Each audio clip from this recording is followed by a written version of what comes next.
बिस्मिल्लाहिर्रहमानिर्रहीम, अस्सलाम वालेकुम। ओके गाइस, आज का हमारा टॉपिक है आइल्स राइटिंग टास्क 2 का फर्स्ट एसे। वो कौन सा है? Advantages and disadvantages. ओके, सबसे इम्पोर्टेंट थिंग, जब भी आपने टेस्ट के लिए बैठना है, आपका जो मोस्टली फोकस होना चाहिए वो स्टेटमेंट पे होना चाहिए कि अगर आपको किस टाइप का एसे आया है। ठीक है, अब देखिए आपके सामने स्टेटमेंट है, fewer schools require school children to learn and improve their handwriting skills. Do the advantages outweigh the disadvantages of this trend. यहां से तो आपको इजीली पता चल गया है कि ये एडवांटेजेस और डिसएडवांटेजेस का ऐसे है।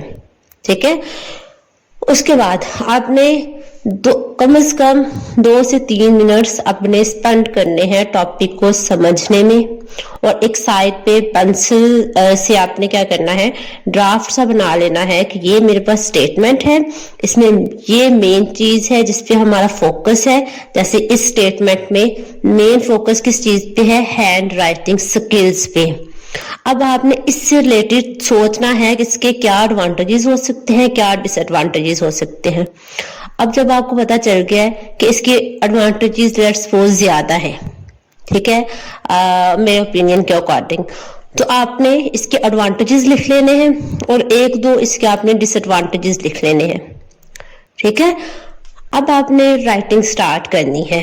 ठीक है, आपको स्टेटमेंट का पता चल गया क्या मेन चीज क्या है हमारी, कि राइटिंग स्किल्स के ऊपर, हैंड राइटिंग स्किल्स को इम्प्रूव करने के लिए स्कूल के जो चिल्ड्रंस हैं, जो स्टूडेंट्स हैं, उनको स्कूल सिखा रहे हैं कि नहीं सिखा रहे, या बहुत कम स्कूल सिखा रहे हैं। ठीक है, अब ये सिखाना अच्छी बात है कि नहीं, इसके एडवांटेजेस हैं कि डिसएडवांटेजेस हैं। तो ये आपके पास स्टेटमेंट है, उसको समझने के बाद आपने अपना राइटअप स्टार्ट करना है। ठीक है, डायरेक्टली आपने स्टेटमेंट पढ़ते ही राइटिंग स्टार्ट नहीं कर देनी। ठीक है, ये आपके बैंड को बहुत बहुत लो कर देती है। ठीक है, क्योंकि आपने टॉपिक समझा नहीं होता और डायरेक्ट आप राइटिंग स्टार्ट कर देते हो। ठीक है, ओके, नेक्स्ट मूव करते हैं। पहली बात, आपने एडवांटेजेस डिसएडवांटेजेस में 5 to 6 पैराग्राफ्स लिखने हैं। ठीक है, उसके बाद आपने क्या करना है, 5 to 6 पैराग्राफ्स की रेंज होनी चाहिए। अगर आपको लगता है कि आपके जो वर्ड्स हैं एटलीस्ट 250 वर्ड्स होने चाहिए, तो वो आपने इसमें राइटिंग में अपने लिख लेने हैं। ठीक है, उसके अलावा अगर आपको जरूरत पड़े पैराग्राफ को इंक्रीज करने की, देन आप इंक्रीज कर सकते हैं, otherwise 5 to 6 paragraphs are enough. अब इसको लिखना कैसे है, क्या फार्मूला है आपके पैराग्राफ्स को लिखने का, कैसे आपने स्टार्ट करना है ऐसे, वो अब मैं आपको एक्सप्लेन करती हूँ। ओके, फर्स्ट पैराग्राफ में आपने क्या करना है, जो पहली स्टेटमेंट लिखनी है वो आपके मेन टॉपिक से रिलेटेड होनी चाहिए। जैसे यहाँ पे मेन टॉपिक है आपका हैंड राइटिंग स्किल। अब आपने हैंड राइटिंग स्किल से रिलेटेड को इसका रीवर्ड यूज करके, ठीक है, या इसका कोई सिनोनिम यूज करके आपने एक स्टेटमेंट लिख देनी है। ओके, नेक्स्ट आपने क्या करना है, अपने पूरे जो क्वेश्चन की स्टेटमेंट है उसको रीराइट करना है, उसको पहले के आपने रीफ्रेज करके लिखना है। ओके, उसके बाद आपका जो थर्ड स्टेटमेंट होना चाहिए वो आपने बताना है कि आप क्या इसमें बताने जा रहे हैं, आइदर एडवांटेजेस बताने जा रहे हैं कि इसमें डिसएडवांटेजेस बताने जा रहे हैं। ठीक है, ये आपका पैराग्राफ 3 से 4 स्टेटमेंट में यहाँ पे कंप्लीट हो जाएगा। ठीक है, देन आपने स्टार्ट करना है अपना सेकंड पैराग्राफ। अब सेकंड पैराग्राफ में आपने क्या करना है, आपने अपने ड्राफ्ट में स्केच बना लिया था कि ये इसके एडवांटेजेस हो सकते हैं, ये इसके डिसएडवांटेजेस हो सकते हैं।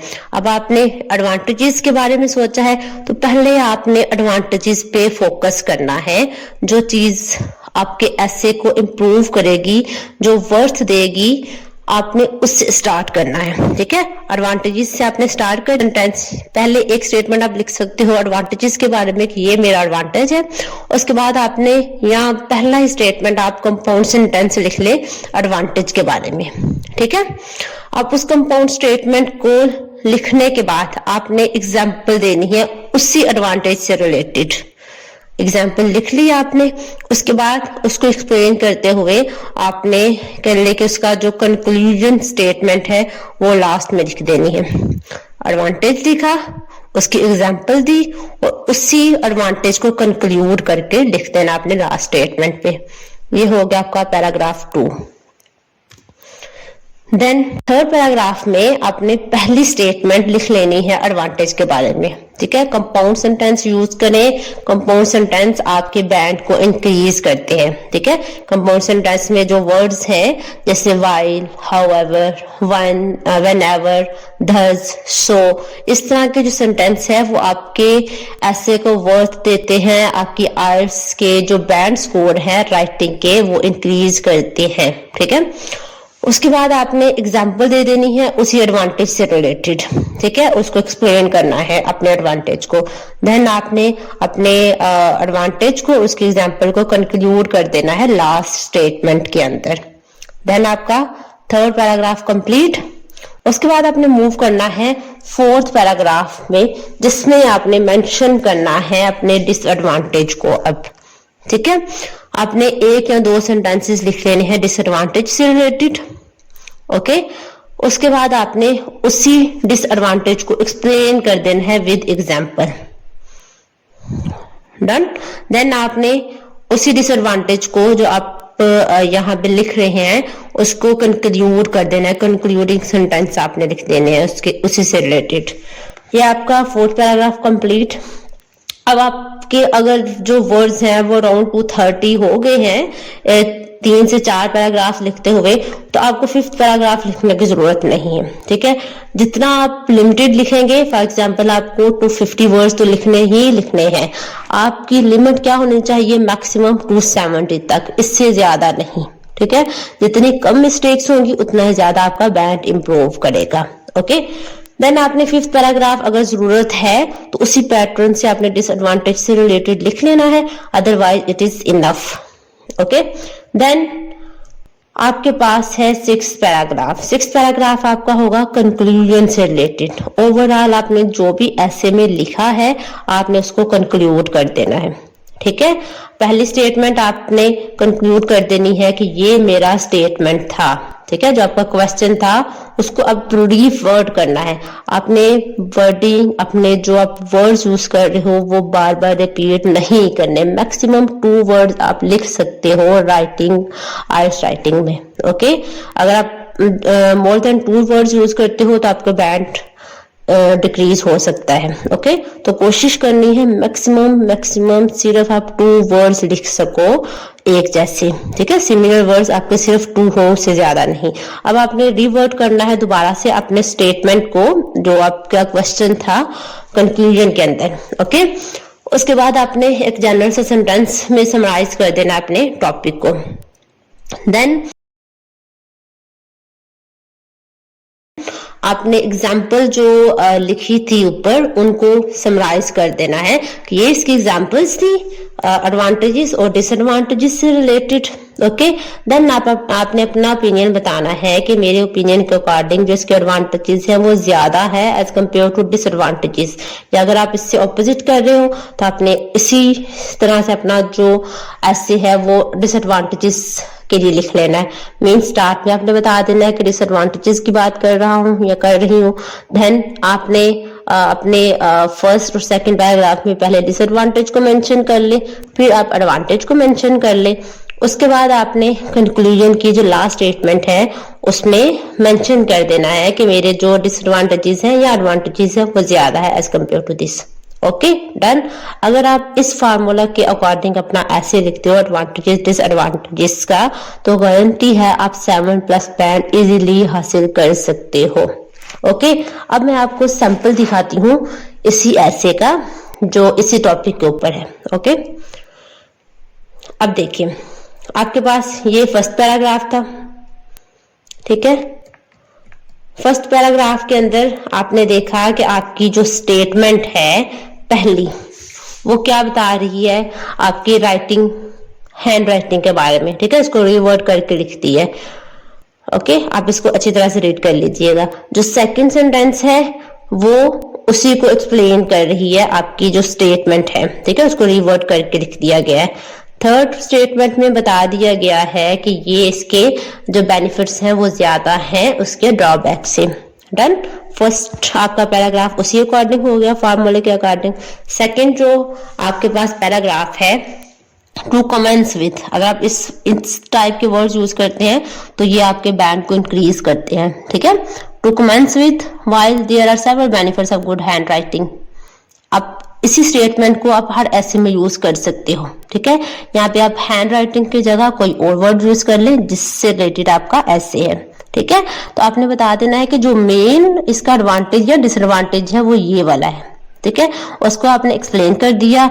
अब उसके बाद आपने फॉर एग्जाम्पल, फॉर इंस्टेंस, इस तरह के वर्ड्स यूज करके आपने एग्जाम्पल दे देनी है। देन आपने अपने एडवांटेज को, अपने इस पैराग्राफ को कंक्लूड कर देना है। Second paragraph done. उसके बाद थर्ड पैराग्राफ देखिए। अब अनदर एविडेंट या अनदर एडवांटेज, जो भी आपने वर्ड पहले यूज नहीं किया उसका साइनोनियम आप यहाँ पे लिख ले, ठीक है, और बता दे कि अब ये इसका एडवांटेज है जिसको आपने डिस्कस करना है, ठीक है। अगर आप यहाँ पे कंपाउंड सेंटेंस पहले में यूज नहीं कर रहे, सिर्फ एडवांटेज या डिसएडवांटेज बता रहे हैं, तो आपने सेकंड सेंटेंस में कंपाउंड सेंटेंस यूज करते हुए उसको एक्सप्लेन करना है। देन आपने उसकी एग्जाम्पल देनी है और लास्ट में आपने उसी अपने डिसएडवांटेज या एडवांटेज को एक्सप्लेन कर देना है, कंक्लूड कर देना है, ठीक है। अब यहाँ पे देखिए, जैसे देयरफॉर, यहाँ पे वो डिस्कस कर रहा था प्रोस्पेक्ट ऑफ फ्यूचर एम्प्लॉयमेंट, यानी कि अगर आपकी हैंड राइटिंग अच्छी है तो आपको एम्प्लॉयमेंट, फ्यूचर एम्प्लॉयमेंट आप बेस्ट साबित हो सकते हो, ठीक है। तो लास्ट में उसने क्या कंक्लूड किया है, therefore non type paperwork is circulated especially to those people that do not possess laptops or desktop computers. Okay, so यहाँ पे वो बता रहा था कि एम्प्लॉयमेंट आपको कैसे मिल सकती है, क्योंकि बहुत सारे वर्क ऐसे हैं जो टाइप की फॉर्म में होते हैं। अक्सर आप एफिडेविट, इसके अलावा बहुत से पेपर्स देखते हो जिसमें टाइप किया होता है, ठीक है। तो टाइपिंग के लिए भी आपको बहुत अच्छी एम्प्लॉयमेंट्स, बहुत अच्छी जॉब्स मिल सकती हैं, ठीक है। ये एडवांटेज हो गया उसका। नेक्स्ट है आपके पास, आपने इसका अगर डिसएडवांटेज लिखना चाह रही हो तो आप वो लिख लो, ठीक है। अदरवाइज आप जो है वो इन कंक्लूजन के अंदर भी मेंशन कर सकते हो, ये इसका डिसएडवांटेज हो सकता है लेकिन इससे कोई फर्क नहीं पड़ता। जैसे यहाँ पे कंक्लूजन में है कि there are few demerits of decent handwriting such as fraudulent signatures and replicating original documents, but nowadays this theft cannot be hidden from today's advanced technology. अब कंक्लूजन में उसने बता दिया है कि ये इसका डिसएडवांटेज हो सकता है कि आपके जो सिग्नेचर्स है वो सेम ना हो जाए, या आपके जो ओरिजिनल डॉक्यूमेंट्स हैं कहीं वो रेप्लिकेट ना हो जाए, ठीक है, उसकी कोई कॉपी ना कर ले। लेकिन आजकल ऐसा करना इतना भी आसान नहीं है, ठीक है। तो उसने यहाँ पे सैंपल में क्या कर दिया गया है, डिसएडवांटेज को कंक्लूजन में ही मेंशन कर दिया है। अब अगर इसको सेपरेटली लिखते तो थोड़ा सा इसको और एक्सप्लेन कर देते तो ये आपका फोर्थ पैराग्राफ हो जाना था। ओके, देन आपने बता देना है कि ओवरऑल जो मेरा ओपिनियन है वो ये है कि जो इसके एडवांटेजेस हैं, जो इसके पॉजिटिव्स हैं वो ज्यादा है as compare to negatives. Okay, so that's about advantages and disadvantages ऐसे।